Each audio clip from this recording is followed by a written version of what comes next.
Nagaaf araarri Waaqayyoo bakka jirtan hundatti isiniif haa baay'atu. Jaallatamoo ijoollee Waaqayyoo, kun YouTube chaanaalii Boonsaa Addisuu Guuteetii. Baga nagaan dhuftan jechaa tarii haaraa yoo taatan subscribe gochuun mallattoo beelii banaa yoo gootan maatii waliif taanaa jechuudha. Viidiyoo kana yeroo eegaltan like gochuudhaan eegala. Har'a waan addaa tokkoon dhufneerraa, innis dhiyeenya kanaa lubni bal'inaa sarkaan barruu soora jedhamu waliin gaaffiif deebii godhanii turan. Lubni bal'inaa sarkaan intarviiyuu isaanii kana keessatti ji'a muddee 2014 kaasee biyya keenyaaf waan gaariitu ta'a jedhaniiru. Mee gara haasaa isaanii guututti haaseennu. Hubachiisa hordoftoota koo af-gaaffii luba bal'inaa sarkaa kana irratti waan baay'ee baranna jedhee yaadaa. Haga xumura sagantaa keenyaatti nu waliin turaan affeerraa kooti. Luba bal'inaa sarkaa duraan dursee affeerraa koo fudhattanii af-gaaffii kanaaf tola jechuu keessaniif isin galateeffadhaa.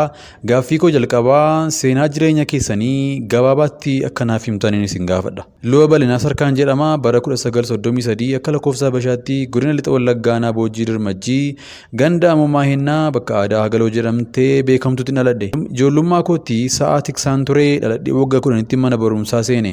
Umuriin koo waggaa 13 yeroo ta'u abbaan koo du'aan nu irraatii adda ba'e. Erga abbaan keessan du'aan dhabdanii booda barumsa keessan haala akkamiin itti fuftan? Otoon mana barumsaa hin galin dura yeroon sa'a tiksu ijoolleen barumsa qaban dhufanii goozuu na biraa nyaatu. Achumaan immoo waan baratan na barsiisu turan. Manumatti baay'ee isaa baradhee waan hin deemeef gaafan barumsa koo idilee eegaluu natti hin ulfaanne. Kutaa tokko hamma 3tti barumaan barumsa jalqabeen xumure. Kutaa 4ffaa waggaa tokkoon keessa ture. Kutaa 5ffaa fi kutaa 6ffaa immoo waggaa tokkitti ittiin xumure. Sana booda gidduudhaan barnoota leenjii barsiisota argadheen barachuu deeme. Najjoon ture jechuudha. Gooftaa Yesuusiin fayyisaa lubbuu keessanii taasistanii akkamitti fudhattan? Maatiin koo duraan gooftaa argannaan isaan wajjin deemeen yeroo sana baay'ee ijoolleen ture. Ergamoota wangeelaatu naannoo Boojjii turan. Maatiin abbaa kootii naannoo namoonni 12 dhukkubsatan. Abbaan koo yeroo sana miseensa waldaa Ortodoksii ture. Dubartoota 3 qaba. Sadanuu immoo qaaluuf sagaduu turan. Waldaa Ortodoksii deemee maatiin jalaa dhukkubsatanii maal godhu jennaan hammi du'ee hammi hafe immoo hafaa ittiin jedhan. Gara qaalluu deemnaan hundi isaanii iyyuu ni fayyuu sangoota 2 fi hoolaa 1 fidii ittiin jedhan. Abbaan koo waan sana geessus jarri ni dhuman.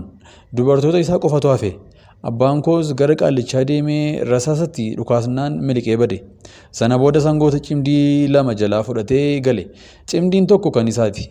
Qotiyyoon tokko iddoo hoolaa isaatiitti, qotiyyoon tokko immoo adaba. Ishee adabaaf fudhatte sana fidee qale. Gaafa inni qaluu dubartoonni isaa nyaachuu didan. Sadan isaanii utubaa manaatti hidhe. Foon waadanii akka afaan isaan ka'anii namoota ajaje. Haala kanaan amma quufanitti nyaatan. Amma quufnee du'uuf jennaan irraa naaf hiikaa jedhee beeksise. Foon hafes sangaa isaa hafe sanas namaaf kenne. Boorumtaa namoota 18 guurratee ergamoota wangeelaa sana bira deemee gooftaa Yesuusiin fudhate. Haala kanaan gooftaatti amanne nuti. Gara barnoota keessaniitti haa deebinuuti. Leenjii barsiisummaa waggaa tokkoof barattanii booda maaltu ta'e? Baradhee booda kan na qacaru dhabeen buna daldaluu eegale. Biilaa irraa najjoottiin daldalaa ture. Otuman buna koo daldaluun gaaf tokko faranjichi leenjii barsiisummaa na barsiisaa ture na argee ati hojiin kee buna daldaluu miti ogummaa baratteen hojjechuu qabdaa barsiisutu siif ta'a naan jedhe. Isa immoo nan dhabe ka jedheen deebiseef. Konkolaataa isa keessa na galchee amma akkuma ijoollee keessanii qarshii 50 eeggattamoo waanuma ani ittiin si qacaruun hojjetta jedhee na gaafate. Ammuma ati ittiin na qacartee nan hojjedha jedheen deebiseef. Sana booda ji'a 3tti qarshii 30 na qacare. Barattoota kutaa 1 hanga 3 barsiisuun eegale. Yeroo sana mudannoo yaadattan qabdu? Yeroo sana yeroo qulqullinaa kan jedhamu jira. Hojii fayyaa hojjenna turre. Ijoolleen ani barsiisuu muujalee nyaatteetti. Mindaa koo ishee ji'a jalqabaa fudhadheen lilmoo 150 fi saamunaa 10 bitadheen ijoollee sana laga Goomboo jedhamutti geesse. Miilla isaanii dhiqatanii muujallee akka isaan baafatan taasise. Muujalee ishee otoo hin buruqinii baate hunda shinii tokkotti akka naqan taasise. Shinii tokko guutuun walitti qaban. Akka muujaleen lammaffaa isaan hin nyaanne immoo ashaboonan miilla isaanii dhiqe. Muujallee shinii keessa jiru sana fudhadheen daayirikteera mana barumsaa keenyaa tokko obbo Taaffasee Fidaa kan jedhamutti geesse. Inni immoo na fudhatee luba Andiriyaanositti na geesse. Namichi sana ilaalee eessaa fidde jedhee na gaafate. Miila ijoollee keessaan baasisee kun ijoollee miidha jedheen deebiseef. Lammaffaa akka inni deebi'ee isaan hin nyaanne maal gootaanaan jedhe. Ashaboodhaan miila isaanii dhiqachiisa jedheen deebiseef. Ajaa'ibsiifatee beekumsa kana eessaa argatteenaan jedhe.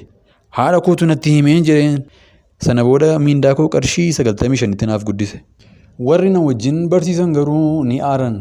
Ani muujaleedhaan bitadhee isinis dhaqaa muujaleedhaan bitadhaa jedheen itti qoose. Achumaan warri miisiyoonii kutaalee 4, 5 fi 8 ji'oogiraafii akkan barsiisu naaf kennan. Otumaan barsiisuun ofii koos kutaa 8ffaa qormaata fudhadhee 75 fideen darbe. Qormaata kutaa 8ffaa fudhattanii booda maaltu ta'e?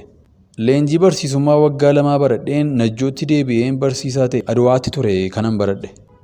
Mana barumsaa leenjii barsiisummaa kan Najjootti argamuttan qacarame. Garuu rakkootu na mudate. Hojiilee ogummaa barnoota idilee alaa barsiisuu barbaannaan na dhorkan. Ani immoo yoos barsiisuu hin fedhuun jedhe. Daayirektirii keenyaa Adhamanaa Luba Andiriyaassoon turte. Ijoollee kanaa kan barbaachisu hojii harkaa barachuu otoo hin taane qubee baratanii barsiisuudhaanaan jette. Ani immoo deebiseefiin ilaa kunoo akkana nu miitan akkuma Waaqayyoon nu barsiistan hojiis nu barsiisutu isin irra ture yoo hojii barachuu baanne immoo rakkina keessa gallan jedheen.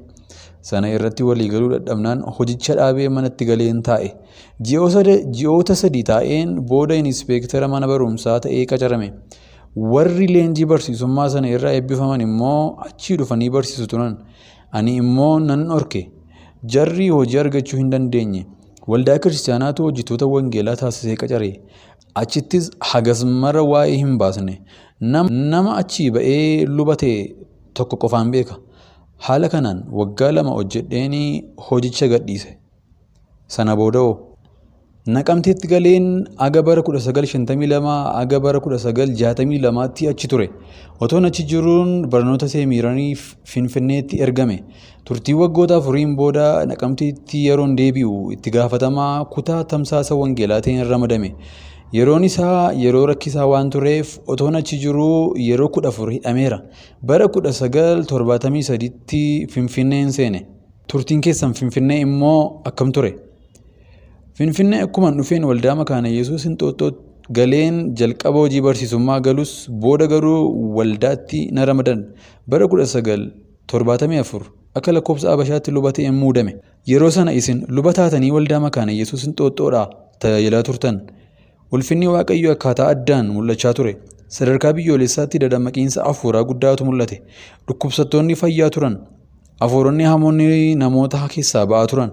Sun akkamitti jalqabe? Bara 1974 luba ta'ee muudameen bara 1975 akka lakkoofsa Habashaatti kennaa fayyisuun tajaajiluun jalqabe. Yeroo sana waldaan nama mormiti turte. Namoota dhukkuba irraa fayyan 3 fidee akka isaan dhugaa ba'an taasiseen tajaajila kootti fufe. Isaan kana hin jaallanne ture. Ani garuu ittuma fufeen tajaajila koo haara gaariin otoon itti jiruun bara 1977 carraa Ameerikaa deemuu argadhe. Minneapolis deemnaan achi immoo Hawaayitti na ergan. Achittis bal'inaan hojii wangeelaa tamsaasuun hojjedhe. Namoota 23 leenjiseen karaatti baanee waliin dhugaa ba'uu jalqabne. Ji'a 3 keessatti namoota haaraa 50tu amane. Ji'a 6 booda yeroon biyyatti deebi'uuf ka'u maal siif godhuu jedhanii na gaafatan. Ijoollee koo carraa barnootaa kennaa as naaf fidaa jedheen gaafadhe. Tole jedhanii mucaa koo tokkoof carraa kennanii baasan. Biyyatti deebitanii tajaajila fayyisuu itti fuftanii. Tajaajiluu moo dhiisuu jedheen otoon shakkuun gaaf tokko mul'ata arge. Gooftaan uffata adii uffatee na dura dhaabbatee dhukkubsattootaaf kadhataa ture. Isaan keessaa dhukkubsattoota argeen anis dhukkubsattootaaf kadhadhe. Gaafa sana namoota 130tu fayye. Haala kanaan itti fufe. Yoo yaashamaa akkam jirtu hordoftoota keenya kabajamoo chaanalii kanaaf haaraa yoo taatan subscribe gochuu hin dagatinaa. Viidiyoowwan isin akka qaqqabaniif mallattoo bilbilaa kanaa banaa gochuu hin dagatinaa.